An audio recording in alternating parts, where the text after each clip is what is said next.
반갑습니다.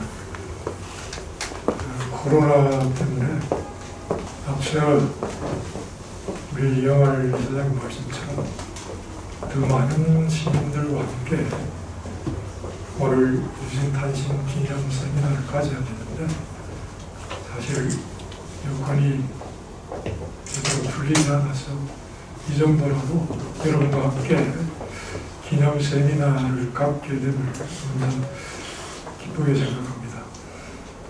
우선 오늘 그 세미나는 일반적인 세미나 형식과는 달리 일반적인 아카데믹한 그 발제 토론 형식보다는 현안을 두고 좀 더 자유롭게 의견을 주고받는 토론식의 방식으로 해가는 것이 여러분들과 함께하는 시간이 될 수 있겠다 해서 형식을 그렇게 잡았습니다.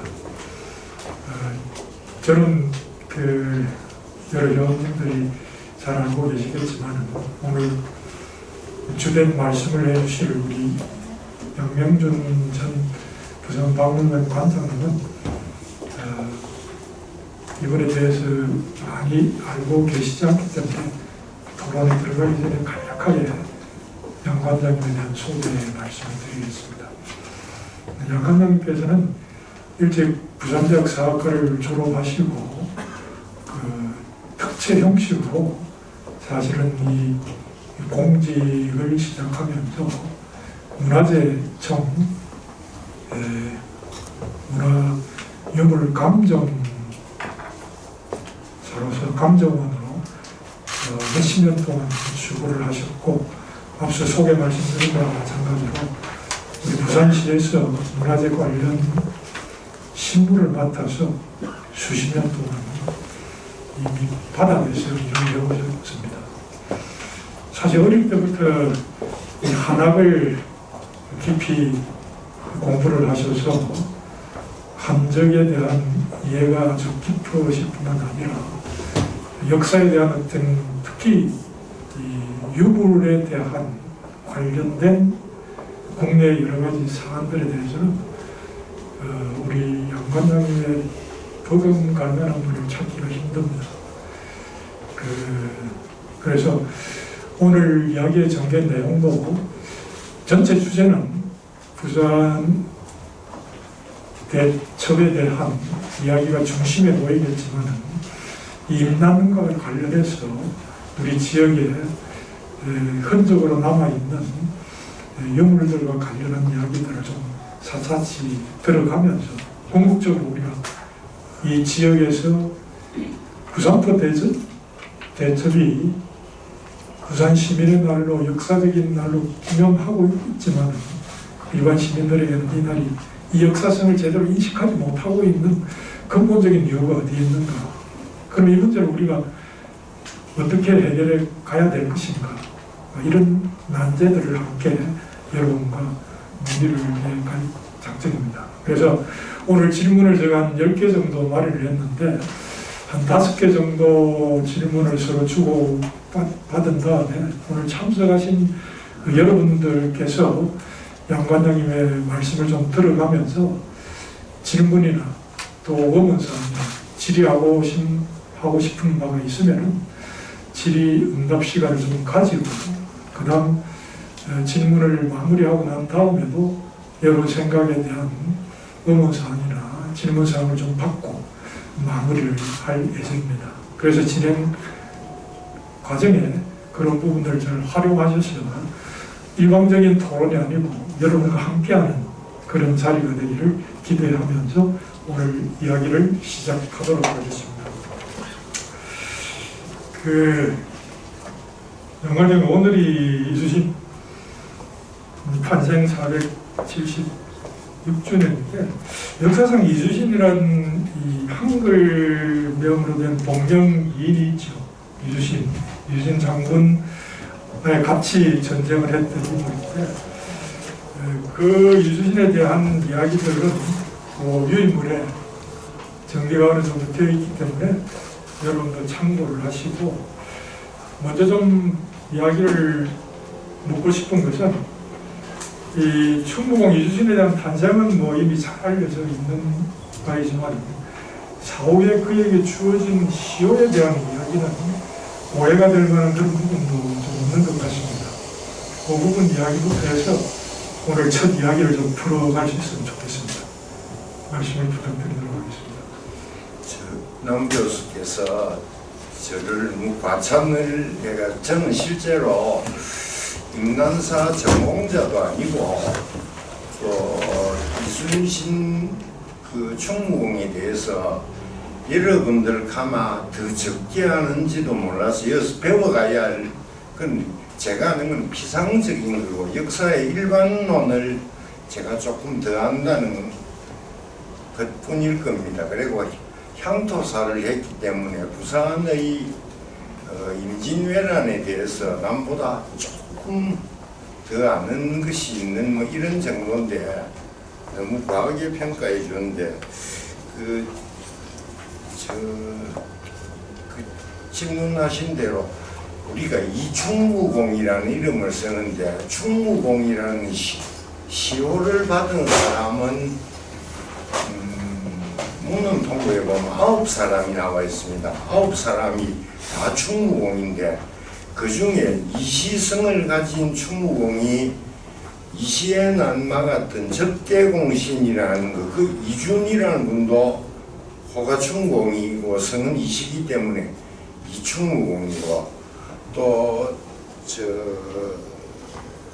진무공신이라 해가지고 이괄의 난마 같은 사람도 이수일이라는 사람이 충무공이라는 시호를 받습니다. 이 시호는 잘 안 듣깁니까? 네.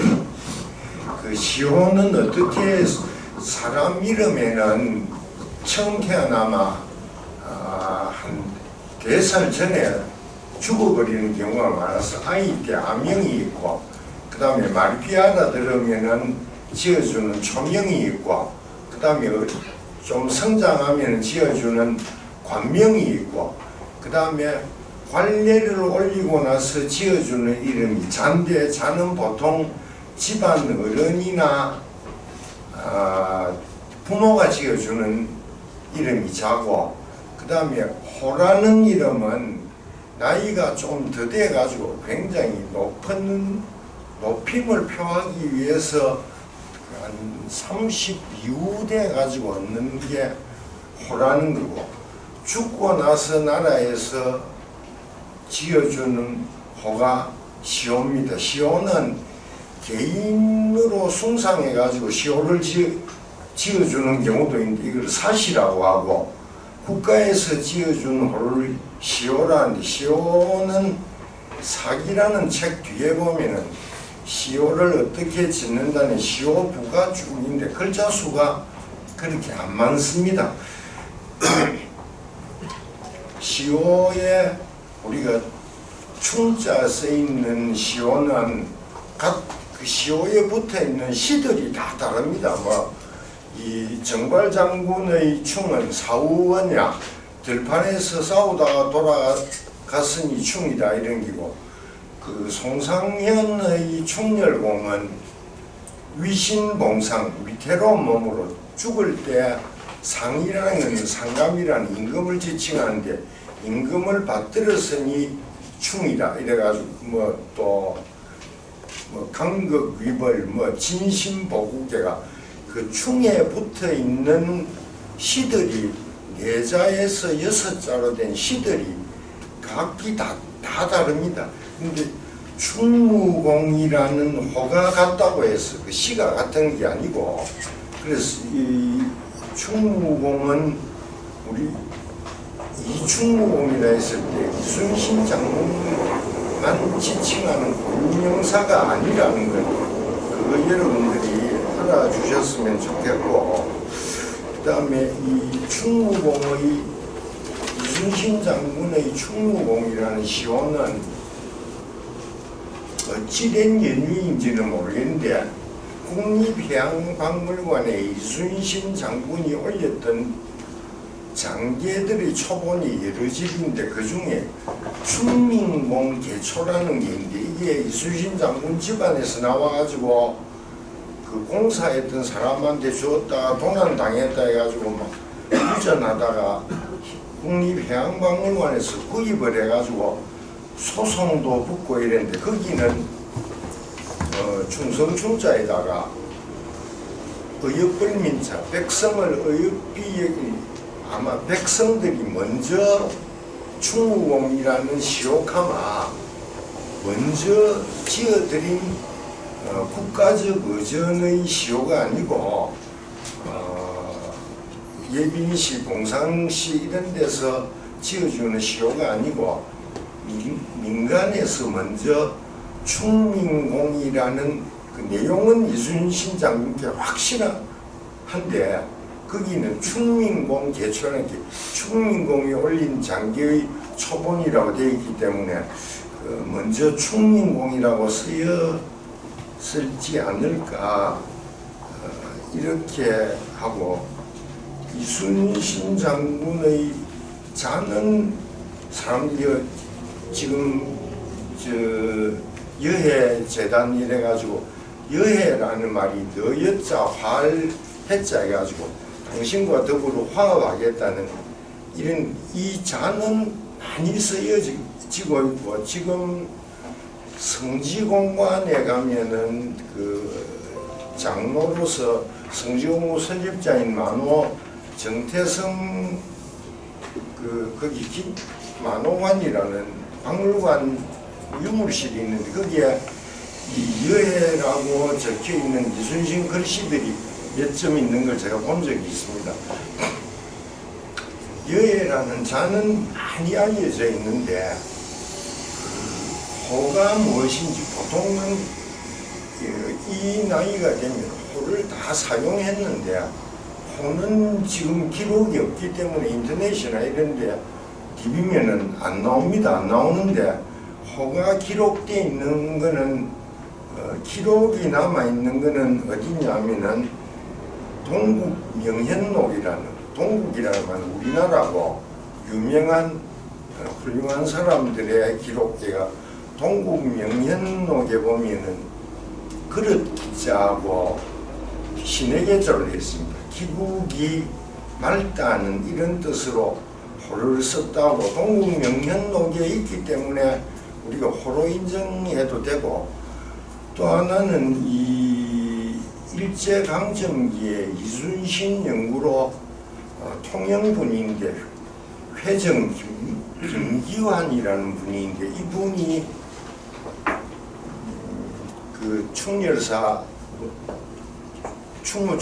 원장도 하고 이분이 지은 책 중에 이순신 세가라는 그 한문 책이 있는데 이순신 세가라는 말은 우리가 이제 사마천이라는 사람이 역사책을 쓰면서 기전체라는 그 장르를 만들었는데 그 기전체라는 것은 천자에 관한 일은 봉기에 적고 제후에 관한 일은 세가에 적고 주요 인물에 대한 것은 열전에 적고 경제나 제도나 이런 건 서나 지에 쓰고 연대에 대한 건 표에 쓰고 이렇게 분류별로 나누어서 쓴 역사 기술 방법이 기전체인데 그 중에 제일 분량 많은 게 봉기가 제일 많고 그 다음 많은 게 열전입니다. 그래서 봉기 열전을 줄여가지고 봉기의 기자하고 열전의 전자 따가지고 기전체인데 평민 왕이 아닌 사람, 이게 제후국의 왕이라도 왕이 아닌 사람은 세가라는 이름을 붙일 수 없습니다. 그래서 삼국사기에는 김부식이 자주적으로 쓴다고 신라봉기, 고구려봉기에 봉기를 썼는데 고려사에는 우리가 조선시대에 나왔기 때문에 제후국이라 해가 고려 세가로 다 되어 있습니다. 근데 이순신은 세가가 될 수 없는 일개 관리인데 이순신 세가라는 이름을 붙여가지고 그 회정 김기환 씨가 글을 썼는데 그 글에는 이순신 그 충무공의 호를 백암이라 썼는데 지금 아산 현충사에 있는 데가 백암입니다. 그래서 또 이 옛날 분재기에 보면은 그 처가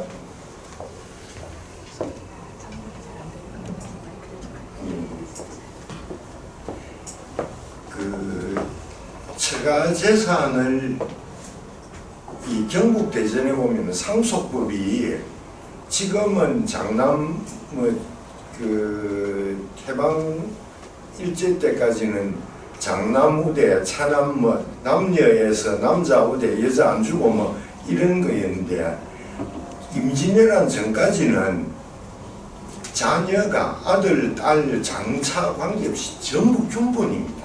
똑같이 받았는데 이순신의 처가가 백암이라서 외동이고 딸밖에 없고 이러는 게 처가 재산을 고스란히 그 충무공이 상속받게 되었는데 그래서 그 침명이 호가 되었는지 이순신 장군의 호가 그 침명에 영향을 미쳤는지는 잘 알 수가 없습니다. 그 다음에 우리나라 보통 관명에 보면은 우리 부산교육대학교 만드신 분이 김하덕 교장 선생님인데 여름 하자 얻을득자인데 여름에 낳아서 이름이 하덕이 아니고 둘째 아들이라서 하덕이라 지은 첫째는 봄춘자 쓰고 둘째는 여름 하자 쓰고 다음에는 가을 추자 쓰고 추나추동 이렇게 하던 인이의 지신애가 인자가 붙어 있으면 맏아들이고 의자가 들어 있으면 둘째 아들이고 원형 이정해가지고 그 순서대로도 정돼. 우리나라의 이름 짓는 법에 이순신 장군처럼 임금 순자가 들어있는 사람들은 거의 둘째 아들입니다. 이게 중국의 팔성이 연임금, 순임금, 문임금, 당임금, 문왕무왕, 조공자 이 팔성인데 그 순서대로 이름을 짓기 때문에 이순신 형은 요신입니다. 이순신은 보통 둘째인데 이 이순신 집안에서는 특별히 자기 맨 막영한테 태호복기 시에 희자를 붙여가지고 희신을 두고 다음에 요신을 지었기 때문에 이순신은 순자가 쓰였으면서도 셋째 아들입니다.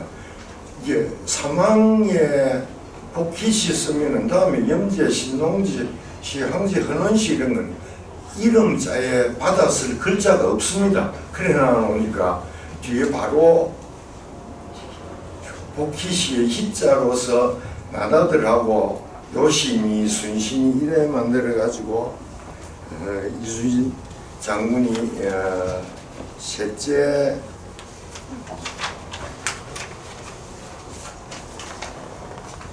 재미 없으니까 여기까지를 말씀드리겠습니다. 네. 지금까지 우리가 알고 있었던 이충목에 대한 명칭 또 자에 대한 호에 대한 이야기까지 본인은 재미가 없다 했는데 아주 재미나는 흥미로운 그런 말씀이었습니다. 그럼 오늘 그 중심 주제가 되는 이 부산포 대첩, 이 부산포 대첩에 이 외선들이 정박해 있었다고 하는 이 곳에 대한 지리적 상황을 그 당시로 좀 거슬러 올라갔어요. 그리고 현대와 관련해서 좀 말씀을 해주시면은 부산포 대첩의 어떤 현장을 우리가 좀 더 실감 있게 이해할 수 있지 않을까 하는 생각이 드네요. 예, 부산포 대첩의 부산 우리가 지금 현재 53사단이 있던 데가 창원으로 이사도 그 자리를 53사단이라고 합니다. 그래서 이 군사 지명은 옮겨가도 옮겨간 대로 그대로 따라서 다니는 법인데 조선 초기의 이 부산 수영, 이렇게 경상 좌수영은 어디에 있었느냐 하면은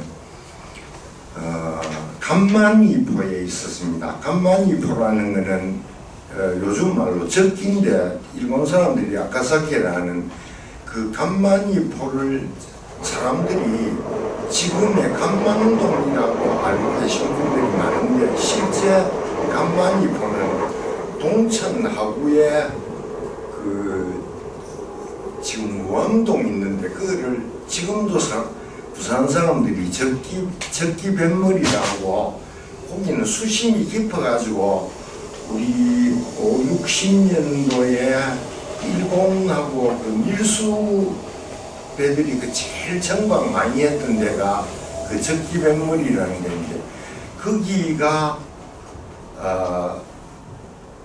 지금 자성돼 있는데 거기가 하고 그 사이가 우리가 알고 있는 부산포기 때문에 간만이라는 만이라는 거는 그 중국 사람들이 이제 동이 서양 남만 북쪽에 만이는 성적으로 오랑캐인데 감은 이긴다는 뜻인데 이 간만이포의 명칭 때문에 그런지 하여튼 외적한테 이겼는 포구가 되는데 여기 처음에 있다가 이 외관하고 그 일본 사람들 들락거리는 거하고 가까우니까 이거를 갖다 울산 개운포로 옮깁니다.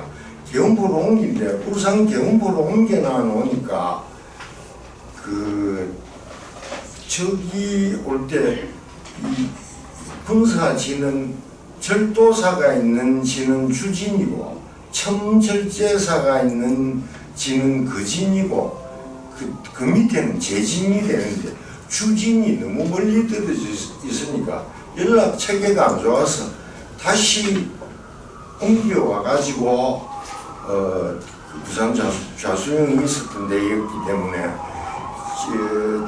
사람들이 그 간만이포 뭐 부산포 이렇게 하면은 저 간만동을 연상하는 분들이 많은데 실제 전투 지역은 자성대에서 동천하고 있는데 거기가 그 전투 지역으로 보면은 큰 대차가 없을 겁니다. 네, 실제 그 부산포 대첩 때 대전이 벌어지는 상황 속에서 예군하고 이제 전투를 할 때 일본군 부대 조선 사람들도 동원된 것으로 이렇게 기록이 되고 있습니다. 유신 장군이 끌고 간 우리 조선 부대하고 일본군 싸움에서 일본군 쪽에서 조선 사람이 거기에서 같은 동족을 향해서 포를 쏘고 했다라고 합니다. 이런 현상이 왜 벌어졌을까요? 전쟁이 나면은 도망 못 간 사람 살려고 부역을 안 할 수가 없습니다. 뭐 목구멍이 포도청이기 때문에. 그래서 일본 사람으로 우리나라에 한국에 와서 한국 사람이 된 사람들을 항복한 외라 아니라 항외라 합니다. 근데 우리는 그걸 이제 전투에 부역했다고 이야기하지 않고 일본에 귀순했다가 순회를 하는데 이 순회의 흔적이 어디 있느냐 아마 부산포 예전에 이순신배로 날라온 화살들 중에 편전이라는 화살은 일본 사람들은 사용 못하는 화살입니다. 이 보통 말들은 그 유효 사거리가 한 100에서 150m 정도 날아가는 거거든요. 편전은 그 대롱 속에 화살을 이어가 쏘기 때문에 한 굉장히 길게 날아가면 한 450m까지도 보통 한 300m 이상 날아가니까 이 활을 쏠 수 있는 사람은 조선 사람밖에 없습니다. 근데 이순신배의 그 통구에 이어서 쏘았던 편전들이 많이 날아온 걸 봐가지고 그 이순신 함대가 오니까 일본 사람들이 모가지 칼 대가지고 니 나가서 싸우라 이러니까 총알 바지가 그 화살 바지가 같은 우리나라 사람이 안 될 수 없었는데 이거는 뭐 전쟁 기간에서는 우리가 알면서도 이해해줘야 하는 그런 부분이 아닐까 생각합니다. 참 안타까운 게 전쟁의 어떤 역사인 것 같습니다. 이런 그 부산포 대전에서 이순 장군이 내적 100여 척을 격파시키고 또 전쟁이 끝난 후에 장계를 올린 내용에도 보면은 부산포 대전만한 성과를 거둔 대첩이 없다, 그렇게 말씀을 하셨는데, 이런 이 부산포 대첩을 역사적인 날을 기념해서 우리가 부산 시민의 날로 정해놓고 있는데, 이 부산포 대첩은 일반 시민들이 거의 인식하지 못하고 있고 이 역사성이 제대로 전해지지 않고 있는 게 현실입니다. 이런 원인을 어디서 찾아야 될까, 우리가 좀 깊이 이 자리에서 한번 고민해 봐야 될 부분이 아닌가 생각됩니다. 양관장님 어떻게 생각하십니까? 저도 이 부분은 정말로 역사 공부하고 유물 좀 아는 입장에서 굉장히 안타깝기 짝이 없습니다. 이 지금 그 제일 근본 원인은 연구가 잘 안 돼 있습니다. 사람들이 연구한다 이래야지만은 그 방향성이 있는 연구 이런 게 안 돼 있기 때문에 이거는 여기 계신 분들이 다 조금씩 힘을 보태 가지고 이 궤도에 진입할 수 있는 이런 그 포럼 세미나도 굉장히 좋은 방법이고, 우선 학술 논문으로서의 논문이 뒷받침할 수 있는 게 다 합쳐봤자 한 대표 남쪽이고, 그 대표적인 게 인물에 적혀 있는데 그래도 미흡한 실정이니까 앞으로 더 많이 연구되어야 할 부분으로 알고 있습니다. 그러면은 앞으로 연구를 계속 해가야 될 문제는 우리 지역에 있는 향토사 연구자들 그리고 역사 연구자들이 힘을 합쳐서 좀 계속 어떤 조직을 만들든지 연구회를 만들어서 계속해 가야 되겠지만, 특히 일반 시민들에게는 좀 대중적인 부산 대첩을 기리는 어떤 사업을 좀 구체적으로 해갈 필요가 있지 않겠는가, 그런 생각도 듭니다. 그런 점에서 양관장님 생각은 어떤 사업을 우선 한번 시작을 해보면 좋을지 개인적인 생각을 좀 말씀해 주시면 좋겠습니다. 제가 지금 우리가 이제 부산 대첩 일을 갖다가 양력으로 환산해가 10월 3일을 부산 시민의 날로 지정해 가지고 있는 이것만 있지, 부산의 부산 대첩에 대해서 아무 흔적이 없습니다. 사람들이 우리 충무동에 충무동이라는 이름이 이순신 장군하고 연관되어 있는 것인가 이렇게 알고 있는 사람들이 많은데, 지금 토성중학교 있는데 그거가 일제시대 때 그 다이쇼 맛지라 해가지고 대정정입니다. 대정정 밑에 바다 매립해가지고 그 넓은 광장이 하나 생겼는데 그거를 이름을 지을 방법이 없어가지고 일본 사람들이 그걸 소화 맛지라 해가지고 대정 아들이 소화니까 그걸 소화정이라 했는데, 해방 후에 변천정, 행정, 소화정, 대정정 이런 걸 갖다가 한국식 진영으로 바꾸면서 일본 전황 이름이 소화로 되어 있으니까 소화에 이길 수 있는 한국 사람 뭐 없나 이래가 얼토당토 안 하게 충무공 이순신 시호를 갖다 붙이가 충무동이 되었지, 충무공하고 0.1의 개연성이나 연관성도 없이 고마 충무동 돼 있는 거고, 그래서 저는 그 우리 옥포 대첩빈이 당포 대첩빈이 뭐 이런 게 세워져 있는 걸 봐가지고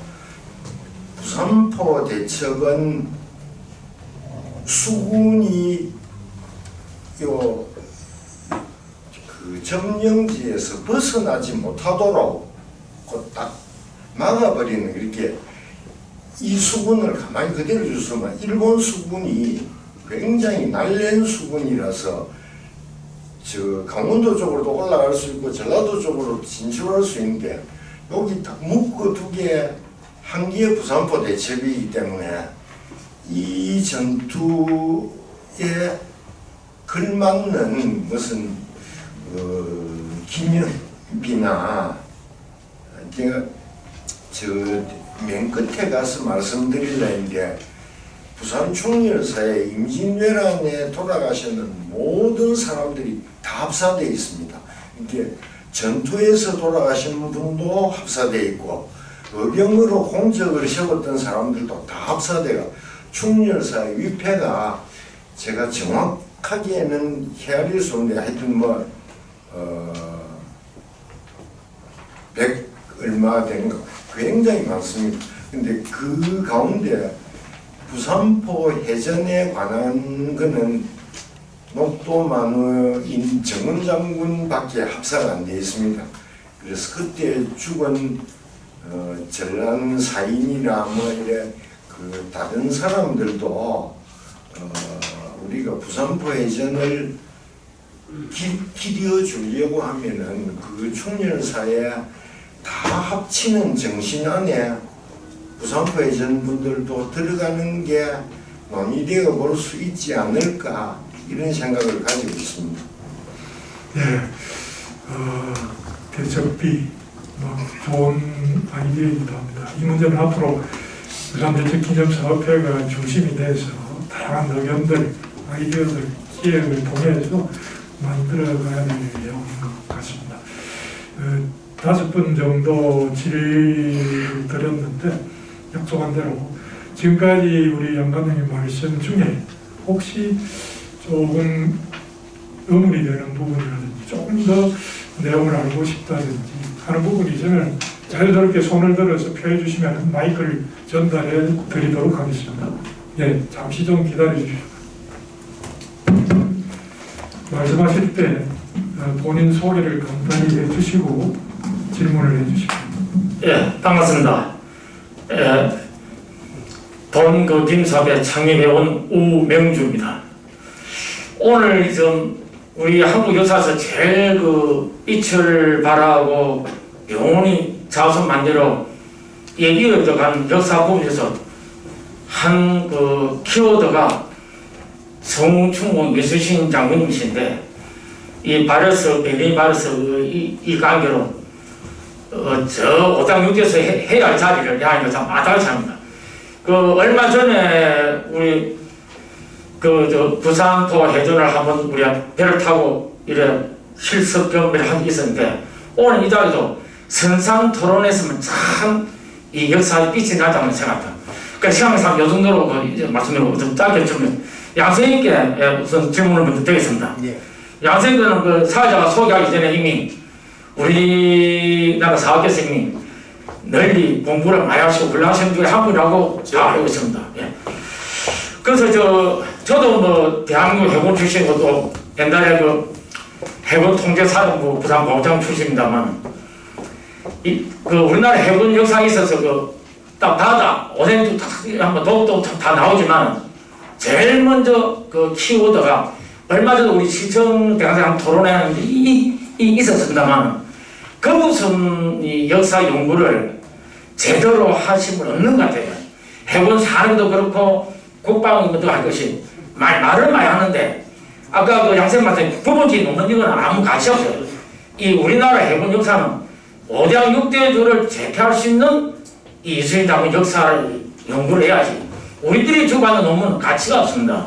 그래서 저도 항공 하는 사람으로서 안타깝게 오늘 이 자리에는 보이는 식구보다 안 보이는 식구를 더 많다 생각하시고 양생께서 오늘 활동하시면서 이수신 하면 이 거부선 해군 상에서 연구해야 가자는데 그런 원하기 때문에 양생은 거부선에 관한 혹시 연구를 하셨다든지 거부선에 대해서 아신 대로 좀 같이 설명해 주시면 오늘 이 뜻깊은 기념세미나가 같이 있지 않나 생각합니다. 이상입니다.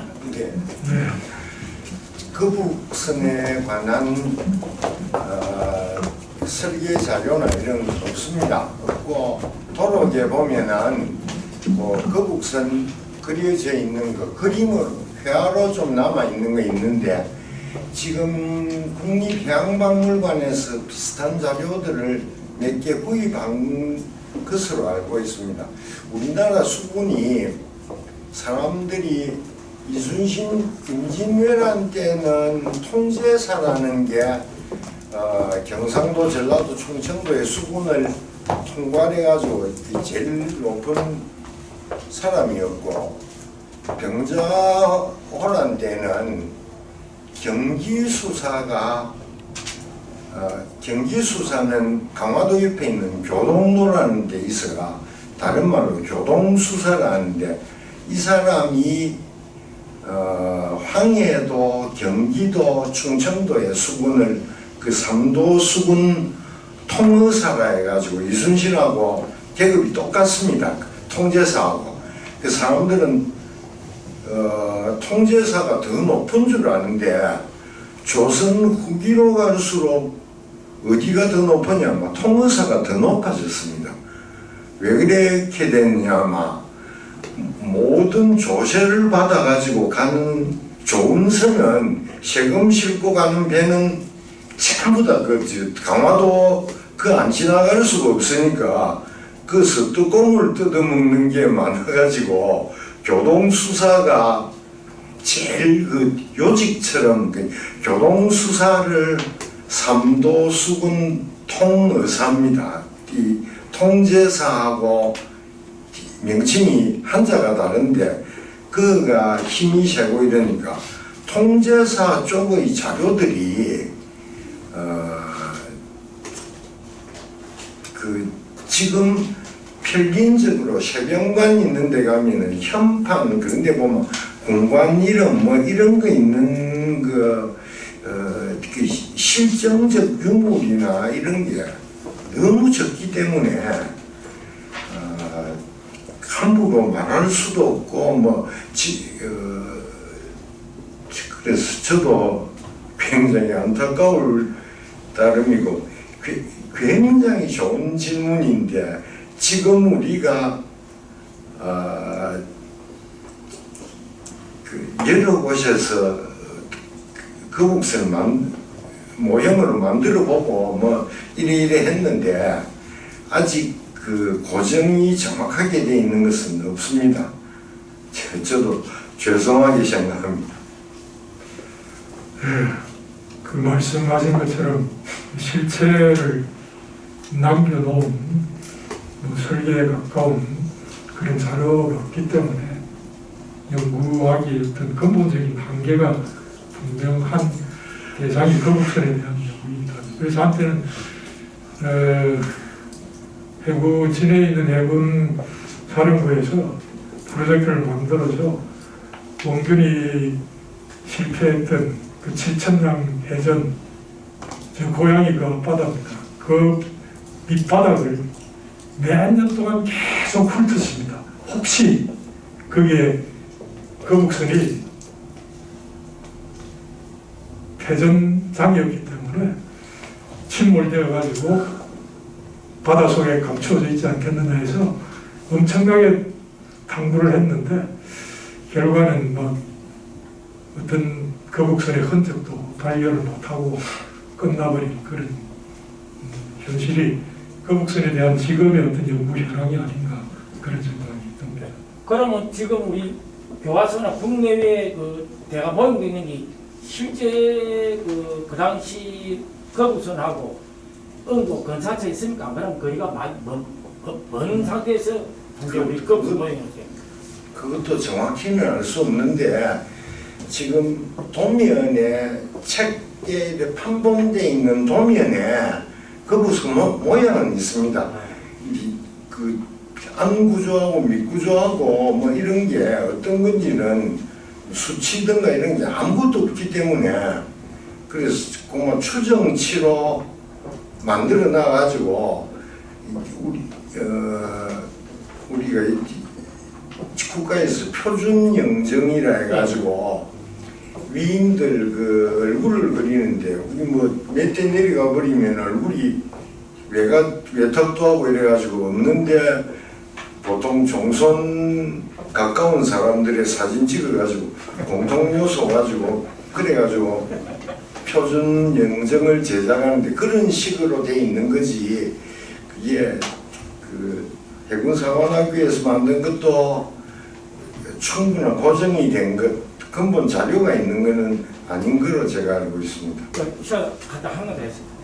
지금 이 우리가 이수신 장군 이야기하면은 울릉도, 덕도, 이어도, 대마도, 동국공격 다 여기 돼 있거든요. 이것이 바다 하다 하나 끝나는 게 아닙니다. 그래서 제가 다 독도 활동을 하고 있기 때문에 말씀드리는데, 예를 들어서 그 강원도 한국 이사부 하게 보면은 이사부 장군이 표준 영정을 한 것도 이 학문적으로 너무 거리가 멀다는 이야기를 하거든요. 그래서 우리가 문제점이 뭐냐면, 우리 내부 문제점이 뭐냐면은 논문 발표하고 토론하는 건 중요한 게 아니고 어느 정도 역사적인 사실성과 실제성 가깝게 해야 되는데 시간에 쫓기다 보니까 일본 자료를 보고 그냥 인용하게 바꾼 거예요. 그래서 수많은 토론에 논말쭉 봤는데 그것이 가장 우리 학문 연구가 친구들의 난점이자 과제라. 그래서 학문 연구는 당대에 원하면 후대하고도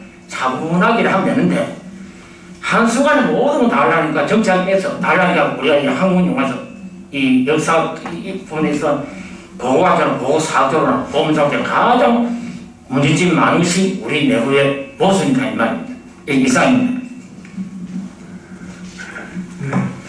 그 학문의 자세를 말씀을 잘 해주셨는데 그런 과정의 하나로 토론이나 세미나는 필연적으로 있어야 될 과정이라고 생각을 해주시면 좋겠고, 오늘 문제를 주로 제기하신 거북선 관계는 지금도 연구자들이 많이 있고 또 완성된 어떤 결과가 나와 있는 것이 아니니까 질문을 하신 당사자 본인도 관심을 가지고 한번 연구를 해보시면 좋겠습니다.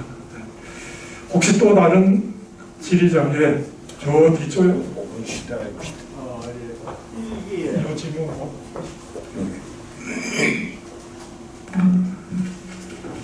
말씀하세요. 이수신 아카데미 일기의 우주호입니다. 그 책에 보면 1544년 경상자수령이 부산으로 옮겼다고 되어 있는데 제가 알기로는 1544년도 그때 중종실록에 이 얘기가 나옵니다. 부산의 해운포에 지금 부산 수영자리로 왔다는 이 얘기가 임금님하고 보내는 그거에서 나옵니다. 기록에. 그렇지 44년이라고 구체적으로 되어 있지 않는데 혹시 구체적인 일이 있는지 하는 걸 물어보고, 또 아까 통어영 이야기를 했는데 통어영이 교동도에 있었습니다. 그 다음에 그 영종진이 지금 인천공항에 있는데 그거가 또 큰 그게고, 옹진의 황해도 가면 황해 수영이 있습니다. 제가 알기에는 평안까지 하고 경기 황해 평안까지가 고도 3도로 그걸 해갖고 통어영이 어느 정도 하는 걸로 되고, 충청 수영은 보령 오천성에 있는데 그거는 경상 우수영, 전라 자수영, 우수영하고 그 충청 수영까지 5가지가 통제형 소송으로 되어 있거든요. 그래서 그 부분에 고설이 2가지가 있는데 삼도수건이 통어형, 통제형 나눌 때 충청도는 양쪽으로 다 들어갑니다. 다 들어가는 그런 부분이 있고, 수영을 옮겼는 그 자료는 실록에 정확하지가 않고 동네 부지에 효종 몇 년도에 옮겼다 연대들이 있는데 거기도 오락가락하고 있습니다. 그래서 확실하게 그건 좋은 지적인데 아직도 사람들에 따라서 설이 나누어져 있는 편입니다. 예, 알겠습니다. 그리고 방금 1544년 얘기는 현재로서 울산에서도 학계에서 하고 그렇게 되어 있고, 부산 쪽에서도 44년 고 이전에 옮겨졌었다. 울산에서 개운포에서 옮겨졌다 이렇게 보고 그래서 그게 그런데 부산에서 지금 1592년 임진왜란이 일어나는 그 직전에 옮긴 걸로 대부분이 얘기하는데 그거는 잘못됐다는 거를 얘기하고 그 개운포가 울산에도 있고 부산에도 있고 저쪽 그 창원 쪽에도 있고 이렇습니다. 군진이 옮겨가는 데 따라서 개운포라는 이름도 따라다니가지고 아까 53사단 이야기 했던 거 같은 뜻으로 받아주시면 좋겠습니다. 네, 여러분 열기가 좀 뜨거운 것 같아서 잠시 좀 쉬었다가 이야기를 좀 계속하고